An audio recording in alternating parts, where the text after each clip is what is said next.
오늘의 성경 말씀 10편 77편 10절에서 13절 말씀입니다. 또 내가 말하기를 이는 나의 잘못이라 지존자의 오른손에 해 곧 여호와의 일을 기억하며 주께서 옛적에 행하신 기이한 일을 기억하리이다. 또 주의 모든 일을 작은 소리로 읊조리며 주의 행사를 낮은 소리로 되뇌이리이다. 하나님이여 주의 도는 극히 거룩하시오니 하나님과 같이 위대하신 신이 누구니까. 아멘. 기도하겠습니다. 사랑의 주님 감사합니다.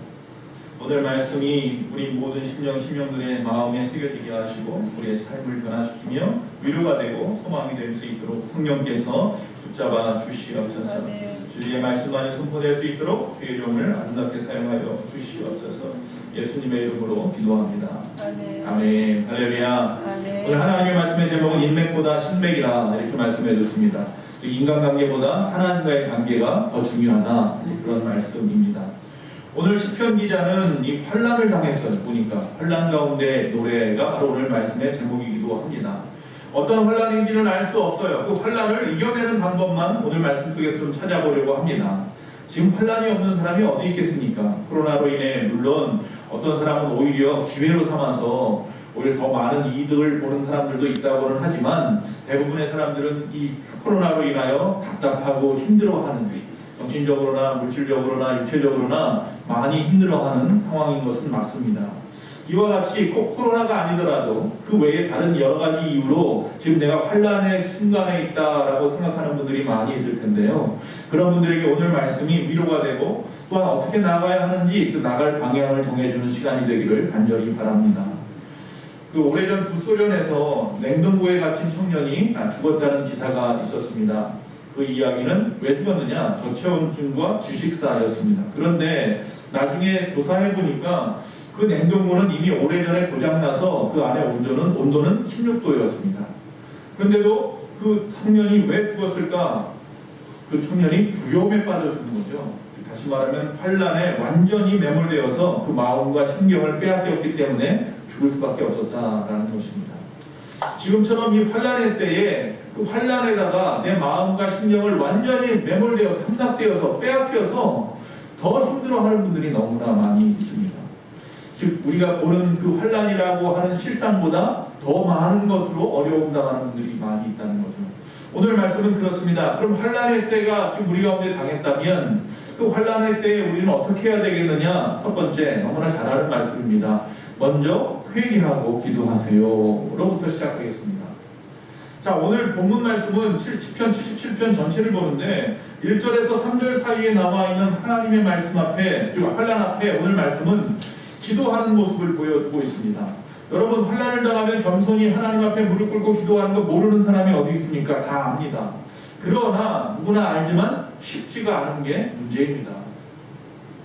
가이드 포스트라고 하는 책에 나와 있는 이야기 중에 하나입니다. 어느 날 잠을 자는데요, 갑자기 천둥과 번개를 치더니 미국의 오클라호마에 있는 어느 집에 번개가 내렸습니다. 결국 불이 났어요. 거실에 불이 나고 온 정전이 된 거죠. 그런데 그 집에는 아이가 둘이 있었는데 6살 난 아이 메이시는 혼자 자고 있었고 엄마 아빠가 자기 동생을 갖다가 같이 재웠던 거죠. 엄마의 방과 부모님의 방과 자기의 방은 가운데 거실이 있었고 거길 빠져나가야 문 바깥으로 나갈 수가 있어요. 메이시가 6살이라고 했잖아요. 그 아이가 아침에 밤중에 일어나니 아무것도 안 보이는 컴컴한 밤에 정전되어서 또 가운데 거실에 또 불이 나고 있고 말이죠.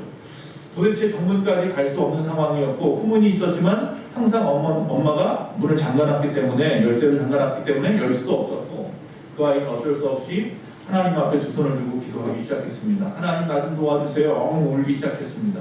그리고 나서 아버지 외쳤는데 그 순간에 옆에서 누군가가 메이시 하면서 자기 이름을 부르더라는 거죠.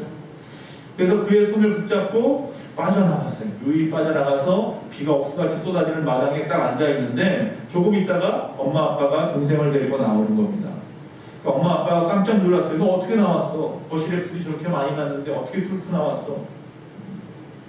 아빠가 내 손을 붙잡아줬잖아. 아빠 손인 줄 알고 붙잡고 나왔는데.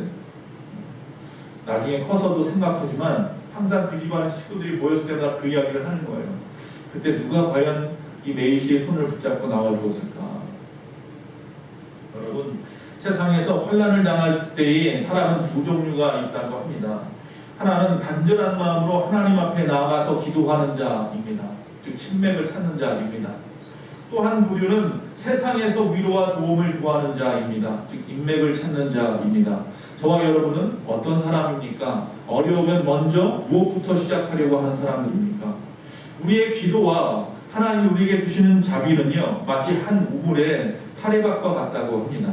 즉 우리의 기도가 올라가면 하나님의 자비가 내려오는 것인 거죠. 오늘 여기 나와 있는 시편 기자도 지금 환난의 중심에서 감당하지 못할 이 어려운 가운데 하나님 앞에 분명히 부르짖고 있습니다. 자, 부르짖으면 하나님께서 혹시라도 귀를 기울여 주실까 하는 마음에서 간절하게 기도합니다. 1절에 보니까 내 음성으로 기도한다고 합니다. 즉 다시 말하면 개인적으로 굉장히 간절하고 진실하게 입술을 열어서 우리 앞에서 합심 기도하는 것처럼 주여 하며 외치며 기도했겠죠. 또 2절에 보니까 밤새도록 주를 찾으며 손을 들고 거두지 아니하였다 이렇게 말을 합니다. 기도를 하는데 밤새도록 하는 거예요. 너무 힘드니까 밤새도록 하나님 앞에 기도하는데 마치 히스기야 왕이 죽음을 갖다가 이야기 듣고 내가 죽지 않으리라 뭐 그런 마음도 있었겠지만 밤새도록 벽을 향하여 두 손을 들고 기도했던 것처럼 역시 마찬가지로 이 사람도 밤새도록 벽을 향하여 두 손을 들고 기도했어요. 자, 그리고 또 보니까 뭐라고 나와 있냐면 내 영혼이 위로를 받기를 거절하였다 이렇게 말하고 있어요. 내 영혼이 위로를 받기를 거절했다. 여기서 누구에게? 세상에서입니다.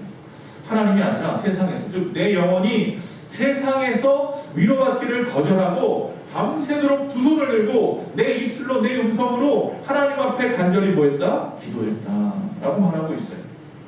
자, 그런데 3절에 보니까 이상합니다. 그렇게 간절하게 하나님 앞에 기도를 했는데 이 시인은 뭐라고 고백하느냐면 그 당시 자기의 심정을 하나님을 기억하고도 불안하여 근심함으로 심령이 상하였다 이렇게 말하고 있어요. 물론 심령이 상한 자가 복되다고 했습니다. 하나님 앞에 간절히 부르짖었으니까요. 그런데 문제는 뭐냐면 불안하여 근심함으로 심령이 상한 것이 문제입니다.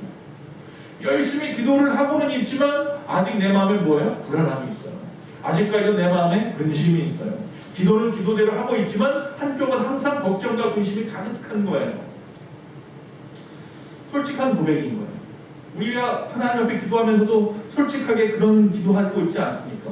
걱정하면서 기도하고 있어요. 자, 그러면 어떻게 해야 되느냐? 그래서 환난에 담겨있는 뜻을 아는 것이 중요한데 우리가 보통 뭐 연구에서 쓰는 단어지만 연구 같은 게 끝나고 나면 끝에 뭐예요? 피드백이라는 걸 하잖아요. 오늘 연구를 어떻게 했는데 뭐 어디서 실수를 하고 뭘 어떻게 되었는지 이렇게 돌아보는 거잖아요. 즉 우리가 중요한 것은 뭐냐면 환난을 당했을 때 그 환난에만 내몰되면 아무리 기도해도 걱정 근심이 떠나질 않아요. 그래서 그 환난의 뜻이 무엇인지를 아는 것이 중요해요. 지금 내가 이런 환난을 당하는 이유가 무엇일까? 그 고난의 이유를 알면 견딜 만한 소망이 생기기 때문입니다. 무턱대고 살려달라는 게 아니라 오늘날 나의 상황을 이해할 수 있도록 주님의 뜻을 먼저 구하는 것이 중요하다는 겁니다. 사실 우리가 하나님하고 더 친밀해지면 가까워지면 내가 하나님 안에 하나님이 내 안에 있으면 여기 있는 이 사람처럼 밤새도록 내 입술로 그냥 주여 외치지 않아도 조곤조곤 이야기를 해도 하나님이 다 들으십니다. 할렐루야. 미세한 음성도 들으시는 하나님이에요. 내 속의 마음까지도 아시는 하나님이에요. 굳이 부르짖지 않아도 굳이 외치지 않아도 된다는 거예요. 그런데 이 사람이 이렇게 외치면서 더 큰 소리로 밤새도록 외치는 것은 그 마음에 계속 불안함이 있기 때문입니다. 너무 멀리 있다고 생각이 드니까 그래요. 환난이 더 가깝고 하나님은 멀리 있다고 생각하는 거예요. 환난은 눈에 보이지만 하나님은 안 보이기 때문에 그러는 거예요. 자, 무엇이 그렇게 내가 멀리 있게 하나님과 멀리 있다고 하나님이 안 보인다고 느끼게 하는 건지 그 시작점을 확인해야 되는 거예요. 환난의 시작점을. 그래서 정신 바짝 차려야 되는 거예요.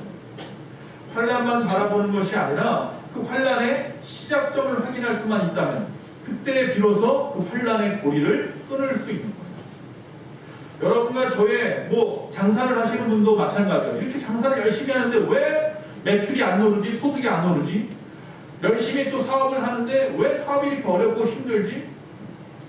내가 열심히 교회 나가는데 왜 가정이 이렇게 계속 풍비박산나고 말이죠. 항상 이렇게 시끄럽고 그렇지? 왜 이런 환란이 왔는지 그 시작점을 찾아보지 않아서 그냥 무턱대고 어려운데 그냥 계속 가는 거야. 그냥. 왜? 돌아볼 용기가 없어요. 내가 왜 힘든지 돌아볼 용기가 없어요. 그냥 무조건 앞으로만 가고 있어요. 그러면서 하는 얘기는 뭐예요? 100% 뭐예요? 환경 탓하는 거죠. 남의 탓하고. 내가 지금 이렇게 사업이 안 되는 것은, 우리 가정이 이렇게 어려운 것은 누구 때문이고 이런 환경 때문이야. 요새 얼마나 환경 탓하기 좋습니까? 코로나19 때문이에요. 즉 환란의 시작점에 있는 자신을 들여다보지 않으면, 그럴 용기가 없으면 그 기도는 끊임없이 불안할 뿐이에요.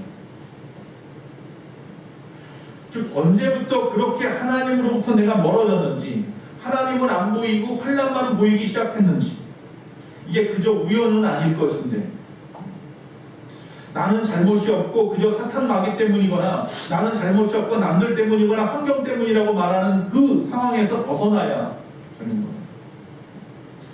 그래서 그 멀어진, 하나님과 멀어지게 된 그 죄의 근원을 갖다가 찾아내야 됩니다. 그 죄를 확인했을 때에 비로소 하나님 앞에 부르짖을 때 하나님이 들으시는 거예요. 즉 진실로 돌이켜서 회개해야 할 것은 회개하고 돌이켜야 할 것은 돌이키고 주님으로부터 죄 용서를 받아야 되는 거예요. 그리고 나서 내 간구함을 구해야 되는 거예요. 스스로 속이지 맙시다. 나 자신을 속이려 하지도 마시고 핑계 삼으려고 하지도 말고 하나님 앞에 있는 그대로 회개하고 있는 모습 그대로 하나님 앞에 용서를 구하고 용서함을 받고 기도하시기 바랍니다. 그럴 때 그 환란의 내용이나 경중이 어찌됐든지 간에 그 환란이 온전히 하나님과의 관계를 회복한 하나님의 자녀를 절대로 건드릴 수 없다고 하는 것을 알게 돼요. 그런 용기 있게 그때부터 기도가 나오는 거예요. 단순히 막연하게 하나님의 위로를 구합니다 하면서 그냥 아무 생각 없이 몸이 건조하게 기도하는 거 아니라 친밀한 하나님의 약속을 갖다가 붙잡고 기도할 수 있는 저와 여러분 되시기를 바랍니다. 이처럼 우리가 불안해하는 이유는 나에게는 도움을 주지 않으시는 하나님의 그 연약하심 때문이 아니라 내가 믿음이 없기 때문이거나 내가 인내하지 못하기 때문이거나 기도하지 못하기 때문이거나 내가 죄악 가운데 있기 때문은 아니냐는 거죠. 즉 나의 연약함, 나약함 때문에 불안해하는 거예요. 여러분, 우리의 해결되지 않는 문제는 죄에서 벗어나지 않으면 해결되지 않습니다. 우리의 해결되지 않는 지금의 그 문제는 내가 조금 더 인내하고 하나님을 신뢰하지 못하면 해결되지 않습니다. 믿음 없는 나의 나약함을 내려놓지 않으면 절대로 해결되지 않을 겁니다. 두 번째, 하나님 앞에 회개하고 기도하는 자들은 두 번째 단계로 나아갑니다. 환난 가운데 회상하세요. 자, 인생의 어두운 밤이 오는 것은 과거에 하나님께서 우리에게 베푸셨던 그 은혜를 망각하고 살아가기 때문이에요. 하나님께서 나에게 베푸셨던 그 은혜들을 기억하고 그 방향으로 조정하라고 지금 우리에게 환난을 주시는 때가 있어요. 야, 너 이런 어려운 가운데서도 내가 이렇게 도와주었고 그 은혜 가운데 네가 감사하다면서 이렇게 살아가던 때가 엊그저께 같은데 왜 또 그 방향성을 잃어버리고 또 왜 그것을 하나님의 은혜를 잊어버리고 또 네 뜻대로 네 마음대로 살아가려 하니? 또 왜 죄악 가운데 두르고 있니? 자, 오늘 시편 5절에 보니까 이렇게 말씀하고 있어요. 내가 옛날고 지나간 세월을 생각하였사오니. 이쪽 시편 기자가요, 옛날에 곧 지나간 세월들을 생각하기 시작합니다. 기도하면서. 하나님께 기도하고도 오히려 그 심령이 상하여서 그 마음이 아프고 힘들어하는, 불안해하는 이 사람이 이 어려운 상황 가운데에서 하나님께서 나에게 베푸셨던 그 하나님의 힘, 하나님의 그 인자하심, 그것들이 나에게 있었던 그 시간들을 회상하기 시작합니다. 이건 어떤 의미냐면 그런 거예요.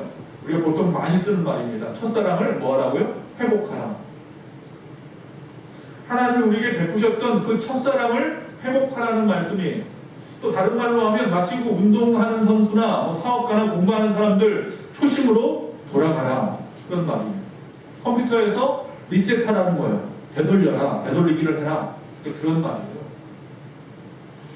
자, 하나님의 도우심을 확신하고 또 하나님의 그 위로와 하나님의 소망의 빛을 찾는 경우 정말 다행해. 이쯤에서 즉 하나님께 기도하는데 불안해요. 그래서 하나님 회개했어요. 그리고 하나님이 나에게 베푸셨던 그 놀라운 그 시간들을 회상하기 시작했어요. 얼마나 감사합니까? 그쯤에서 하나님이 도우시면 또 그것을 깨달았으면 얼마나 감사할까요? 그런데 오늘 이 시편 기자는 거기서 끝나야 되는데 문득 어떤 생각을 하느냐 하면 이렇게 나아가면 안 되는데 보통 사람이 다 이렇게 나와요. 뭐냐면 그런데 지금은 왜 그 하나님이 안 도와주시지? 이렇게 빠져버리면 안 되는 거예요. 자, 하나님께 내가 회개하고 기도하는데 예전에 하나님이 도와주셨던 그 은혜를 내가 받았는데 그 은혜를 생각하고 그래 하나님 이전엔 도와줬으니까 도와줄 거야 확신하고 기도해야 되는데 어떤 마음이 갑자기 들어요? 아니 그때는 왜 도와주셨는데 지금은 안 도와주지? 이런 마음이 들 때가 있지 않나요 혹시?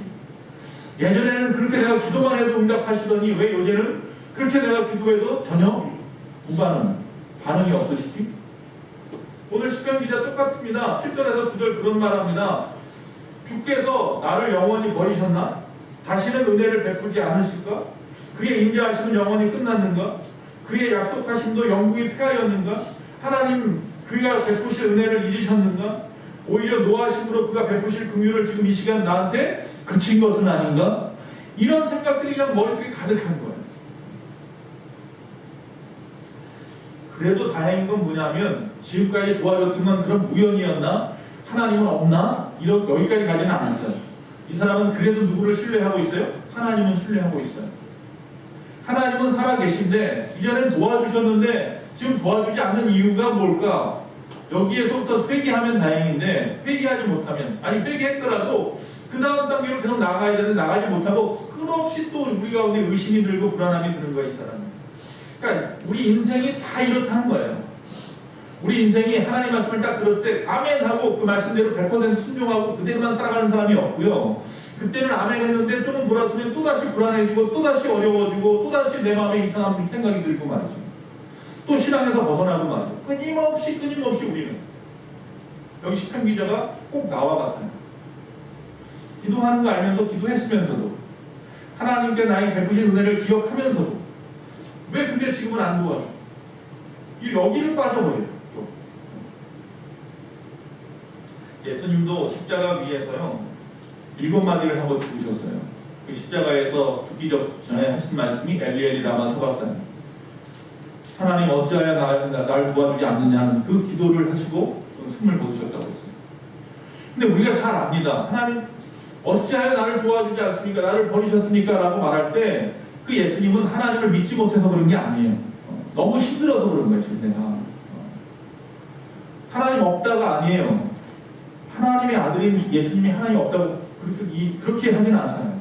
근데 그런데도 불구하고 왜 십자가에서 나를 버리셨냐고 외치는 것은 지금 너무 힘듭니다 라고 고백하는 거예요. 지금 여기 시편 기자도 하나님 왜 나를 돕지 않습니까? 라고 말하는 것은 나 지금 너무 힘듭니다 라고 고백하는 거예요.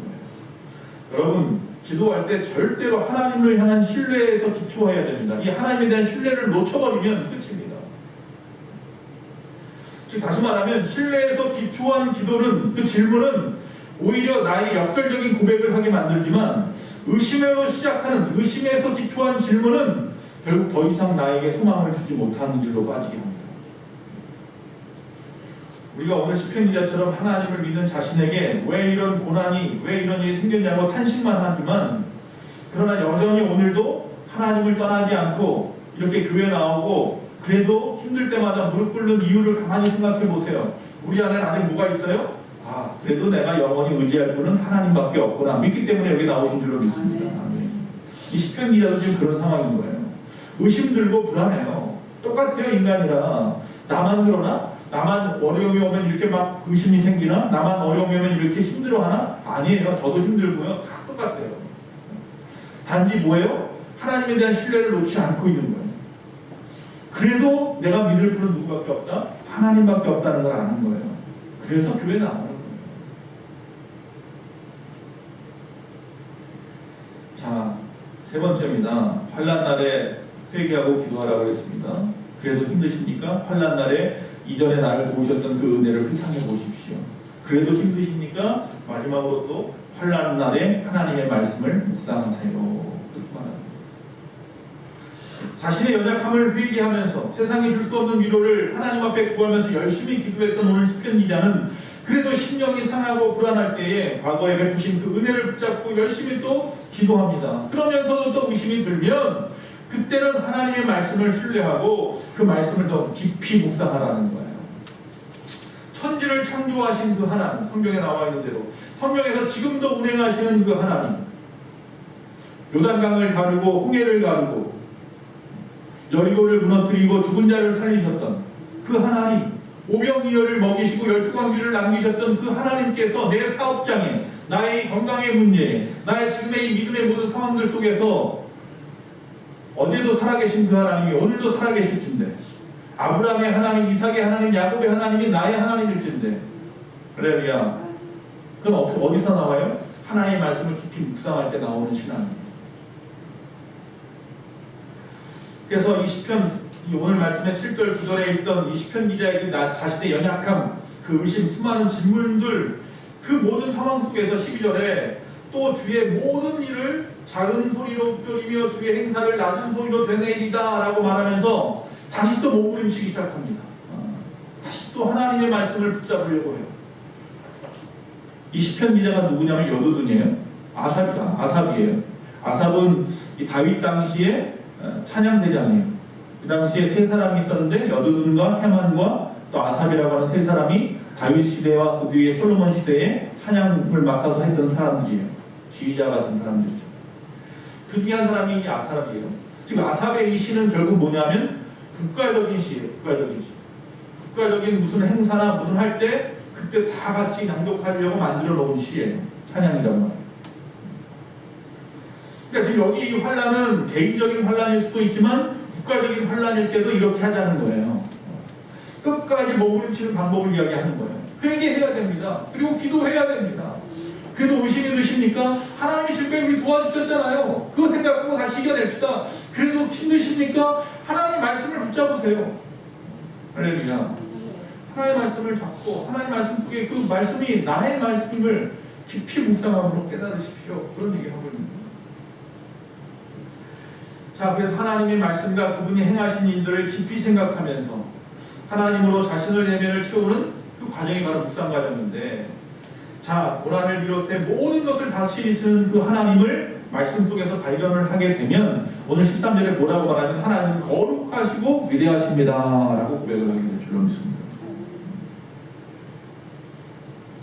말씀을 묵상하려면 그 전제 조건은 분명합니다. 오늘 이 말씀은 하나님의 말씀이라고 하는 신뢰할 수 있는 믿음이 먼저 있어요. 이 말씀이 하나님의 거야. 살아계신 하나님이 나를 위해서 이렇게 만들어 놓으신 말씀입니다. 이 말씀은 다 이루어졌고 남아있는 말씀도 이루어질 것을 믿어 라고 할 때 그 말씀을 묵상할 수 있는 거예요. 그게 전제 조건이에요. 예수님도요, 항상 이 말씀 속에 보니까 이 제자들에게 말씀을 가르칠 때 항상 하는 방법이 뭐예요? 진실로 진실로 이렇게 말씀해요. 진실로 진실로. 우리나라 사람들은 뭐 그런 게 있어요. 좋아, 너무 좋아, 아주 좋아, 뭐 굉장히 좋아 막 이렇게 말할 수 있지만 그 나라는 그런 말이 없어요. 그래서 강조할 때는 뭐를 해요? 2번 써요. 반복해서. 더 강조하고 싶으면 3번 써요. 그래서 이사야가 환상 중에 하나님을 만났을 때 거룩하고 거룩하다 거룩하다 3번씩이나 거룩하다고 얘기하는 것은 그 거룩함이 너무나 내가 말로 표현할 수 없어서 그렇게 말을 하는 것처럼 예수님의 제자들을 가르친 이건 꼭 믿어야 돼. 이건 꼭 중요한 사실이야 라고 말할 때 진실로 진실로라고 말씀을 해요. 원어에 보면 뭐라고 되어 있냐면 아멘 아멘 이렇게 되어 있어요. 그래서 우리가 말씀을 들으면 뭐예요? 아멘 하는 거예요. 있습니다. 하나님의 말씀인 것입니다. 그래서 예수님이 그렇게 말씀합니다. 5장 18절 마태복음 5장 18절에 진실로 진실로 너희에게 이르노니 천지가 없어지기 전에는 율법의 1.1획도 결코 없어지지 아니하고 다 이루리라. 할렐루야.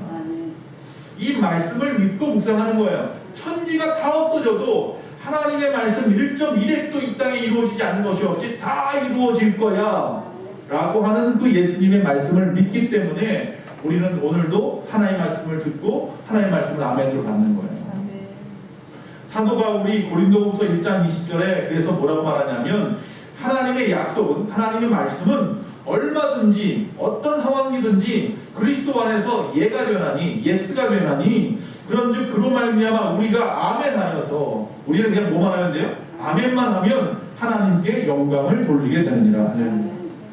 하나님의 말씀이 뭐라고 하든지 우리 이성으로 판단하는 것이 아니라 하나님의 그 놀라우심을 믿기에 우리는 그냥 예, 아멘만 하면 그 모든 말씀을 통하여 내 삶이 영광을 돌리게 될 거예요.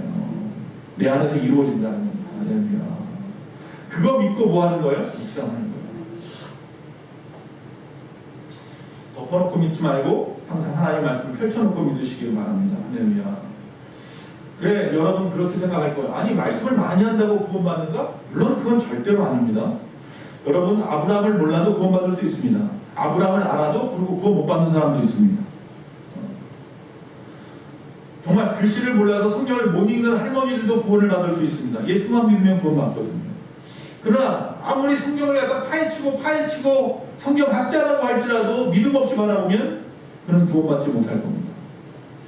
그런데 왜 묵상을 하라고 하느냐? 말씀을 많이 안다고 구원받는 것은 아니에요. 오직 믿음으로 구원받는 거예요. 그러나 중요한 것은 성경에 믿음은 들음에서 난다고 했거든요.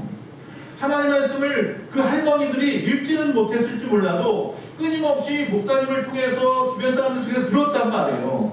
그 들음에서 그 믿음이 자라나는 거죠. 다시 말하면 말씀은 우리의 믿음을 견고하게 해주고 자라게 해주는 능력이 있는 거예요. 그래서 우리는 끊임없이 말씀을 묵상하는 거고요. 우리의 기도가 자라나고 싶으니까 그 방법 중에 하나는요, 말씀 묵상이에요. 말씀을 통해서 내 기도가 자라나요. 내 믿음이 자라나는 만큼 기도의 양이 그 확장성이 엄청나거든요. 오늘 이 시편 기자는 그래서 하나님의 그 출애굽 시의 홍해 사건에다가 초점을 맞춰요. 자, 16절에 보니까 이렇게 말합니다. 이제 묵상을 하는 거야, 이 사람이. 기도하다가 의심이 드니까 예전에 도와주셨던 그 은혜를 회상하다가 그래도 또 의심이 드니까 하나님의 말씀을 읽기 시작하는데 어디를 펼쳐놓고 읽었느냐 보니까 홍해 사건을 바라보고 있어요. 이스라엘 백성들이 모세가 이끌어서 애굽을 갖다 탈출하고 홍해를 갖다가 가르고 홍해를 넘어갔을 때 뒤에 쫓아오던 애굽의 군대는 홍해가 다시 붙어서 그 사이에서 다 소멸되는 그 사건에 대한 내용을 갖다가 읽고 있었던 거예요. 그래서 16절에 보니까 뭐라고 말하냐면 하나님이여 물들이 주를 보았나이다. 물들이 주를 보고 두려워하며 깊음도 진동하였고 이렇게 되어 있습니다. 참 재밌는 얘기입니다. 이 시편 기자가 성경을 갖다가 읽고 자기가 믿음으로 해석한 거예요. 어떻게 해석했냐면 홍해 사건을 읽고 난 다음에 깊은 묵상이 있다는 걸 알 수 있어요. 어떻게 묵상하느냐면 하나님이여 저 물들이 홍해 바다의 저 물들이 주를 보았대. 물이 주를 봤어요. 의인화시키는 거죠. 물을 갖다가 의인화시켜요. 자, 저 물들이 아주 가득 차서 넘실넘실 거기에 사람이 들어가기만 하면 그냥 빠져 죽을 것 같은 저 물들이 누구를 봤어요? 주님을 봤어요. 할렐루야. 왜 봤어요? 모세가 기도했잖아요. 모세가 두 손을 들고 기도할 때에 저 나를 빠쳐 죽일 수밖에 없는 저 물들이 주님을 봤어요. 이 물은 뭐예요? 환란이에요. 자, 내 앞에 있는 환란, 뒤에서 닥쳐오는 환란은 바로의 군대고 앞에는 저 홍해 바다가 넘실거리고 가운데서 죽게 생겼잖아, 이스라엘 백성들이. 그때 저 물들이 모세가 하나님을 향하여 두 손을 들고 기도했을 때 누구를 봤다고요? 주님을 받아봤어요. 저 물들도 누구의 말을 듣는 거예요? 하나님 명령에 따라서 지금 거기서 흘러가고 있었던 거예요. 그런데 흘러가고 있는데 물이 의인화시켰죠? 물이 흘러가고 있는데 모세가 기도를 하네. 하나님 앞에 뭐라고 기도를 해요? 물들이 갈라져라 라고 기도를 하겠죠. 하나님 도와달라고. 그러니까 물들이 막 흘러가다가 하나님 명령대로 흘러가다가 하나님을 쳐다보는 거예요. 하나님 어떻게 하죠? 모세가 하나님 향해서 기도하네요. 그러니까 물들이 하나님 명령대로 흘러가다가 할렐루야 하나님을 보았어요. 이 말이 너무나 은혜로워요. 이 말씀을 몇 번 수번 곱씹어 보면서 처음에 그냥 훅 읽었을 때 못 느껴요. 그래서 묵상이 중요한 거예요. 두 번, 세 번, 네 번 읽다 보니까 이 말씀이 막 살아서 움직이는 거예요. 그래서 물들이 주님을 딱 받아봐요. 물들이 주를 보고 두려워요. 하나님 이제 어떡합니까? 어떻게 해야 돼요? 두려워하면서 깊음도 어떻게 해요? 진동해요. 그 물 깊은 곳에서 이제 드디어 진동이 막 나기 시작하는 거예요. 18절에 보세요. 18절에 보면 또 이런 말씀이 있어요. 주의 길이 바다에 있었고 주의 곧은 길이 큰 물에 있었으나 주의 발자취를 알 수 없었나이다. 이제 물이 갈라진 거예요. 물이 갈라져서 이스라엘 백성들이 그 사이를 그 환란이 갈라져서 그 환란의 사이를 뚫고 지나갔어요. 뚫고 지나가면서 쳐지고 뭐 그 뒤에 뭐 외국 군대가 그 안에 수장당하고 뭐 이거 다 좋은데, 그리고 이 사건을 읽고 있는 이제는 이 1인칭 관점으로 바뀌는 거예요. 시편 기자가 생각하는 거예요. 이 홍해 사건을 갖다가 깊이 묵상하고 있던 오늘 시편 77편의 아삽이 하나님 앞에 뭐라고 말하느냐면, 주여 주의 길이 바다에 있었군요. 주의 고든 길이 큰 물에 있었습니다. 그런데 나는 환난만 바라보고 환난 때문에 두려움에 침몰되어서 주의 발자취를 알 수 없었을 뿐이었습니다. 라고 고백하는 거예요. 네. 얼마나 은혜로운지 몰라요. 이 말씀을 읽으면 막 전율이 나요. 전율.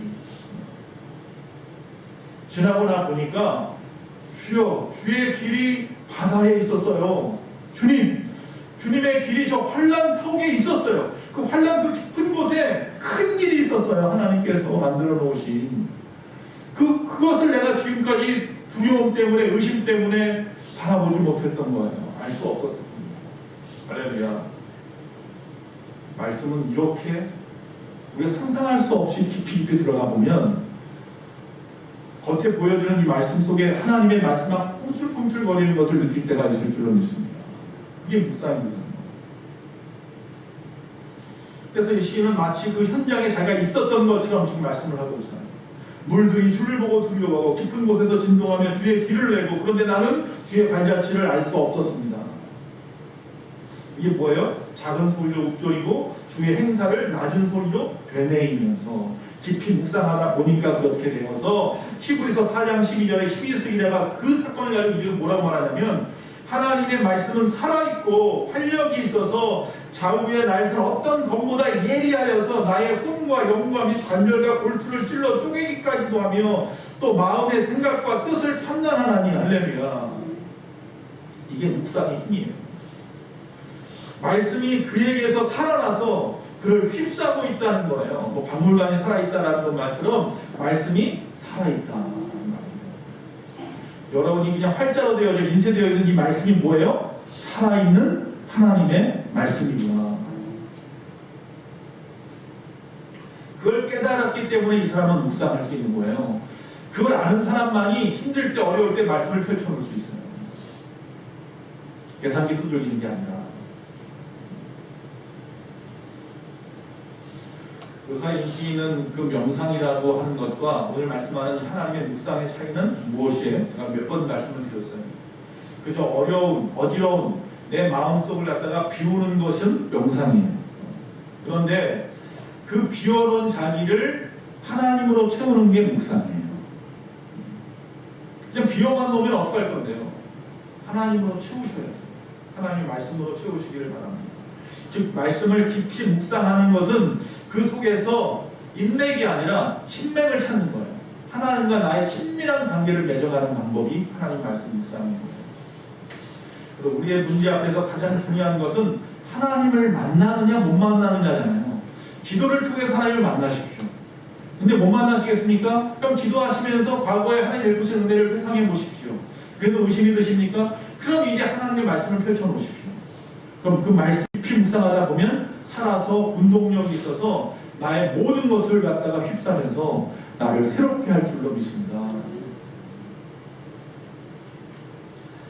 정말 우리가 그렇게 소원했던 인맥이라도 어떤 모든 것을 움직일 만한 힘이라도 다 하나님 말씀 속에 있어요. 자, 이제 말씀을 마치면서 시편 77편 오늘 본문 말씀은 환난 가운데 회개하고 기도하십시오. 회상하십시오. 묵상하십시오. 그렇게 했더니 하나님이 도우셨다는 얘기죠.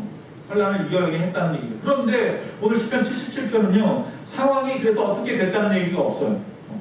내가 하나님 앞에 회개하고 기도했습니다. 회상했습니다. 묵상했습니다. 그랬더니 환난이 물러갔습니다. 라고 말하니 그런 얘기 없어요. 결론이 없어요. 그래서 내 마음이 어떻게 됐습니다. 이런 말도 없어요. 그냥 내가 그래서 뭐 감사했습니다. 이런 얘기도 없어요. 결론이 없는 시편이 77편이에요. 그냥 했다로 끝나요. 묵상했습니다. 어떤 묵상했느냐면 홍해 가르는 그 묵상을 했습니다. 홍해 가르는 묵상을 하다 보니까 마지막에 아론과 모세가 장민을 이끌고 잘 건너갔네요. 그리고 끝나고 그 말씀을 묵상한 내가 어떻게 변했는지에 대한 말씀이 자세하게 나와 있지 않아요. 그러나 오늘 이 홍해 사건이라고 지금 말씀드렸죠. 이 홍해 사건을 갖다가 생생하게 체험하고 쓴 시편이 있어요. 고라자손이 쓴 시편인데 시편 46편이에요. 그 46편 3절에 보면 이런 말씀이 있어요. 이 상황을 생생하게 체험한 사람이 그 당시 바로 그 자리에 있었던 홍해 갈라지는 그 자리에 있었던 고라자손이 쓴 시예요. 뭐라고 썼느냐면 바닷물이 솟아나고 뛰놀든지 그것이 넘침으로 산이 흔들릴지라도 우리는 두려워하지 아니하리로다 라고 고백하는 거예요. 즉 다시 말하면 앞으로 이런 홍해 사건을 이겨냈으니 앞으로는 바닷물이 솟아나도 뛰어놀더라도 그것이 넘쳐서 산을 흔들지라도 다시는 우리가 두려워하지 않겠다라고 고백하는 거예요. 그걸 이겨나가고 나니까 이 고라자손의 신앙이 바로 오늘 20편 77편 아삽의 시의 그 마음의 느낌하고 맞아요. 비록 써놓지는 않았지만 어땠다라고 이 46편의 그 고라자손처럼 어떤 자기의 표현, 어떤 감정을 표현하지는 않았어요. 77편에는. 그러나 그 고라자손과 같은 마음이 아삽의 마음이었을 거라는 것을 우리가 짐작할 수 있어요. 자, 그래서 마지막 절에 주의 백성을 양떼같이 모세와 아론의 손으로 인도하셨나이다. 로 끝나버린다는 거예요. 하나님이 어떤 손길을 통해서든지 우리를 지금 환난에서 인도하실 거야 라고 말하는 것을 그 밑에 깔아놓고 있는 거예요.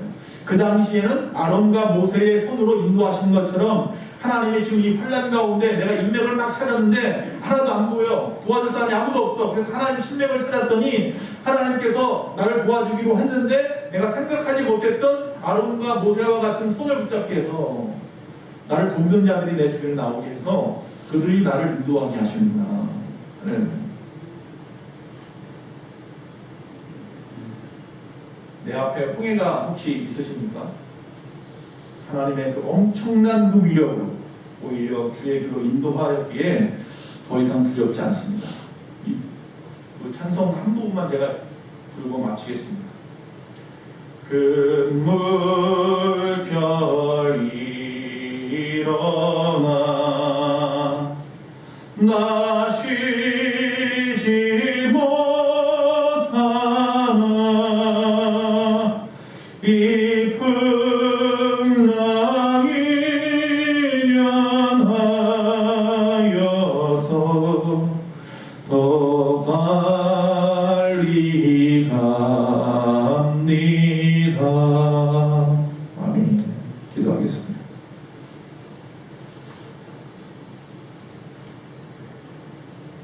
지금 우리 앞에 큰 물결이 일어나서 우리를 쉬지 못하게 합니다.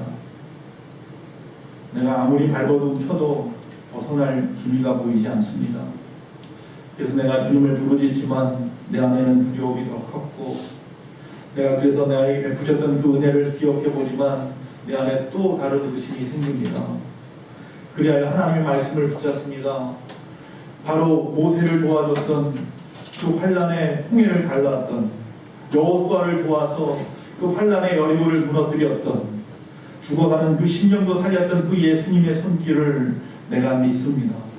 하나님의 말씀이 1.1획도 변함이 없이 우리 가운데 이루어질 줄로 믿습니다. 하나님의 말씀은 살아있어 운동력이 있음을 우리가 믿습니다. 아버지 그 모세의 하나님이었던 또한 여호수아의 하나님, 아브라함의 하나님이 바로 오늘 우리의 하나님인 줄 또 믿습니다. 그래서 오히려 지금의 이 환란이 나를 지금은 힘들게 할지 몰라도 오히려 이 환란을 통하여서 더 빨리 가게 하실 줄로 믿습니다. 하나님 지금도 살아계실 역사하심을 믿기에 오늘도 세상으로 나가지 아니하고 주님 앞에 나오게 하심을 감사합니다. 하나님을 믿기에 주님을 바라보는 우리 귀하고 복된 신령들 환란을 이겨내고 그 뒤에 시편 기자들처럼 하나님 바닷물이 솟아나고 뛰놀든지 그것이 넘치고 산이 흔들릴지라도 다시는 두려워하지 않겠다고 고백할 수 있는 우리가 되게 하여 주시옵소서. 예수님의 이름으로 기도합니다.